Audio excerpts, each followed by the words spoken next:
இது 271வது பாடல். அன்புடைமையை பற்றி நம்முடைய திருமூல சுவாமிகள் சொல்லிக் கொண்டு வருகிறார். இந்த தூய்மையான தங்கம் இருக்கிறதே, அதை விட ஜொலிக்கிறது புலித்தோல்.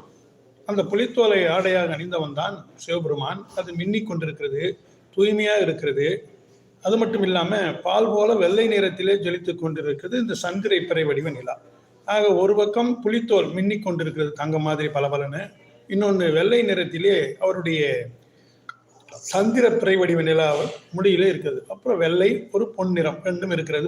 நம்முடைய சிவபெருமான் சுடுகாட்டிலே எரித்த பிறகு மிஞ்சி இருக்கிற சூடான சாம்பலை பொடி போல தனது திருமேனியெங்கும் பூசிக்கொண்டிருக்கிறான் சிவபெருமான். அந்த பொடியின் மேலேயே திருநடனம் ஆடுகின்ற கூத்தன் இறைவன். அவன் மேல் யாம் செலுத்திய அன்பும் இறைவன் என் மேல் கொண்ட அன்பும் இருந்து இரண்டும் ஒன்றுக்கொன்று பின்னிக் கொண்டது போன்றது என்று சொல்லுகிறார் திருமூல சுவாமிகள். ஆக இங்கே